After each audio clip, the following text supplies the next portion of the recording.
The next speaker will be Robert Geertsma, and it's about regulatory safety evaluation of nanomedical products, key issues to refine. Thank you for being here. Thank you, Silke. And I'm very sorry I cannot be on site in Basel, where I would be able to see and talk to all of you in person. But I am happy I can participate in this way and do the presentation. So many thanks to the organizers for making that possible. Okay, so I will be talking to you about indeed regulatory safety evaluation, mainly as we worked on in projects that some of you may have known, the RIVM project and a Gov4Nano project. Well, this is only a very short opening slide, which in fact I do not need to explain to you, of course, that nano makes breakthrough solutions possible, both for medicinal products, which can be more effective, less toxic, which can be vaccines in a pandemic situation. Medical devices can also be made more effective, more biocompatibility, and there can also be completely new types of products made possible by nanotechnologies. But medical products is not the only sector where nano brings a lot of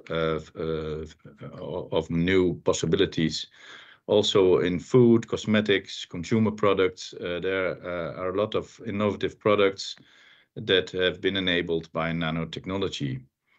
But in all these domains, there are regulations, and there should be regulations because there can be safety issues related to these kinds of products, which should be well managed. So that's one of the issues we worked on in the project RIVM.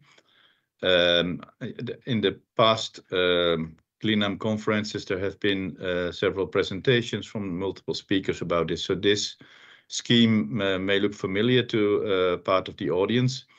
The Regulatory Science Framework for Nano-Enabled Health Products is the name of the project, and the first big deliverable was a white paper which identified the regulatory challenges, and it was published as a report from the Joint Research Center of the European Commission, and later also as a scientific paper.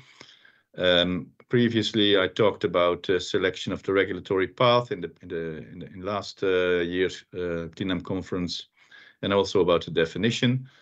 I know there are other sessions that know much more about the assessment of follow-on products. So in this talk, I would like to focus on the challenge related to regulatory information needs and also the lack of good methodology. And I'll also touch upon the harmonization of regulatory practice. So in the project, we looked at the regulatory information needs and availability of suitable methods in a couple of ways. First of all, I will talk to you about the methodological gap analysis that was done, followed also by a method development. And after that, I will explain to you about the DSS, the decision support system that was developed, and finally get back to sharing and discussing with stakeholders on all these kinds of topics, also cross domains. So in the gap analysis, as we refer to it, the first step was to check all available regulatory guidance documents, ISO standards, ASTM standards, etc., and see what kind of needs there are currently, and then also looking especially in which kinds of methodologies have already been prescribed in standards, which ones are available. And there were 5 areas of methodological gaps that were identified. One is to investigate surface properties. The second one, drug loading and release, kinetic properties and also biodistribution. And as a fifth big area, the interaction with blood and the immune system. Second phase of the exercise was to map with all available methods, also in science, in all kind of scientific papers, etc. And there were three types of methodological needs that were identified. The first one is methods that are existing for non-nano products, but need adaptation to be applied to nano. Secondly, methods that are already tailored for nano, but need validation and standardization. And thirdly, a category where there's no method at all that we could identify. In addition to that, we also looked at the specific area related to the immune system and more specifically immunotoxicity testing. There is a regulatory guidance from ICH, the ICH S8 document, which prescribes a strategy. However, this was developed almost 20 years ago and was specifically aiming at small molecule drugs. What we did was to see how it could be tailored towards nano. And you see the green boxes were new steps, and the blue ones were steps that are already in the ICH S8 model.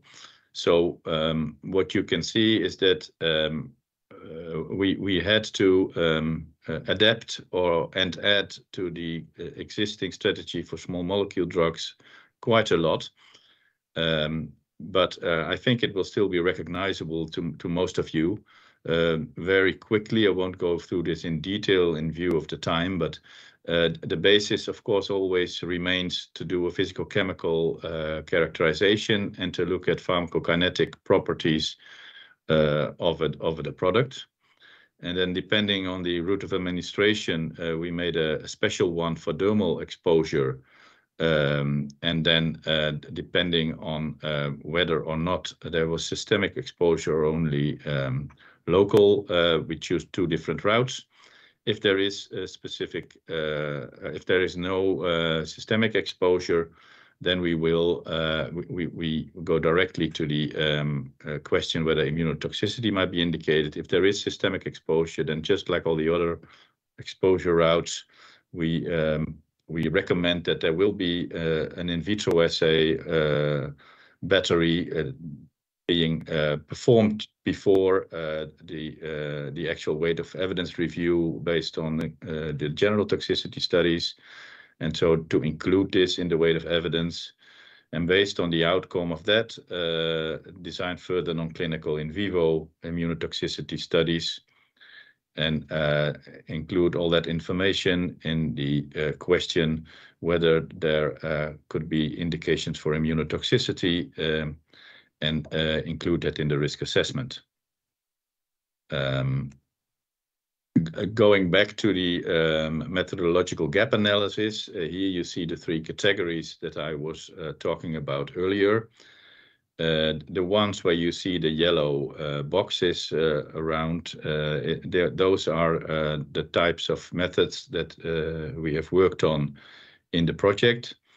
So you see both standardized methods for endotoxin, but also on the right-hand side, there was development of a more sophisticated method.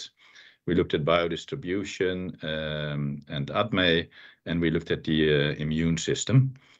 For time's sake, I think I shall go directly to this one.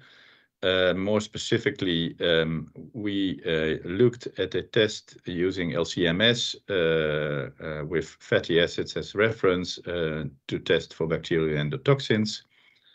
There were a number of assays that look at the interaction with blood and also for the immune effects using an alternative method to look at CARPA.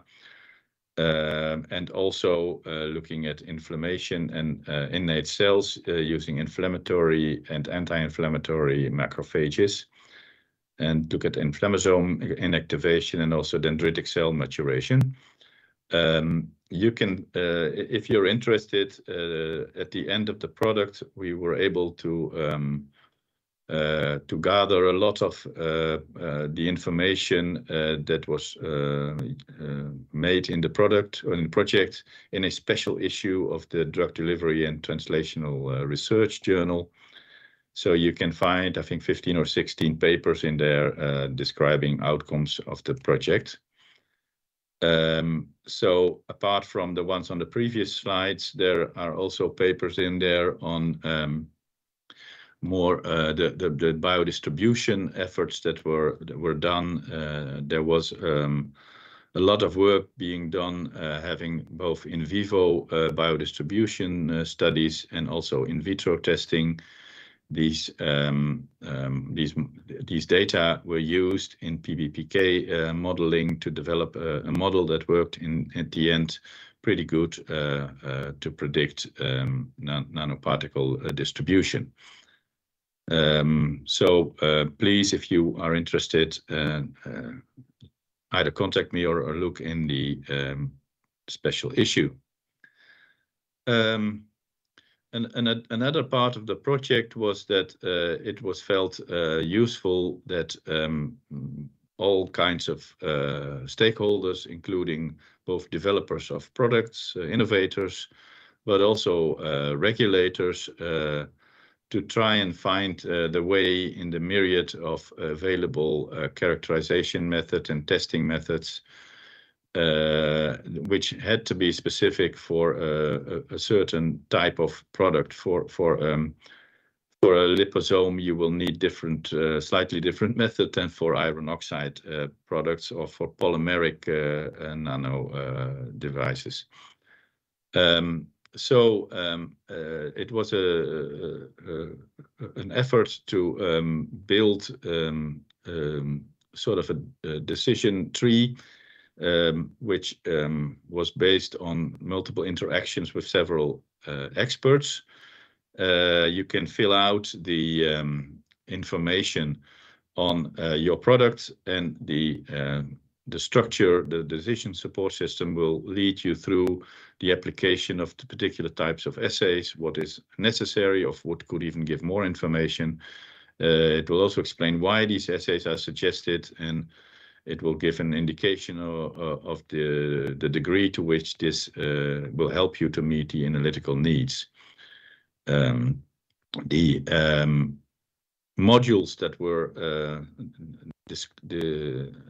designed during the project time were for the physical-chemical characterization assays, which is a very elaborate system which should be able to help you planning the entire physical-chemical characterization. The second module that was done was on the immunotoxicological endpoints, and it's sort of the translation of the strategy that I presented to you a few slides ago. And it will help you find the way, but it does need immunotoxicological experts to decide on certain steps in the process. The DSS is available online. I have included the URL on this slide, so if you're interested, please go and find out about the DSS. Then I'll go to the stakeholder engagement, and like I said before, medical products is not the only sector where there are challenges related to safety evaluation, and also other sectors, other specific challenges. So what we did was we had what we call knowledge exchange conferences, and we also teamed up with a product that is called Go4Nano, which looked more broadly at governance for nano in relation to safety, and in which other sectors were also present. And these were very fruitful sessions, and it was very interesting to learn how other sectors are dealing with the same types of things and how you can learn from each other and create synergy. There were similar challenges like the information requirements, what should be available for identification of a product as well as for the safety assessment. Also, the other sectors have noticed the lack of testing methods and the accessibility of characterization data that is also usable and exchangeable according to FAIR principles, of course. Looking at comparability of test methods, the gap that there is between the science and between the regulatory requirements and uncertainty that is associated with that. Also, the environmental effects, of course, becoming much more important in these days where sustainability is a very important theme. And also, it can be quite challenging to have a good communication on the benefits as well as the safety issues that might exist with consumers and for medical products, of course, with patients. This was not just an approach that is depending on people that are realizing that you can learn from each other from different sectors. Of course, there is also at higher level regulatory strategic developments. In the chemical strategy, there is a specific aim to move towards the one substance, one assessment. That means trying to be more efficient and coordinate between the agencies that are responsible for the various domains, share the data, share the assessments, and in this way create a more integrated and holistic assessment, which also should lead to similar types of restraints if necessary for certain products and certain materials. The conclusion was that there was really a need for transsectorial strategies, which should include harmonization of safety assessments, sharing of knowledge, approaches, methods, and also data between the sectors. In addition, it was found very important to do an exploitation of academic data for regulatory decision-making, not just the data that were supplied by a manufacturer, and also joining forces for standardization. We described this in a paper titled Future Perspectives for Advancing the Regulatory Science, because the above points, I think, are really crucial if you want to bring the science further in relation to this. And if you were doing that, sharing and coordinating, keeping still in mind that, of course, benefits should outweigh the risk, I think we can really still make big steps. Thank you for your attention.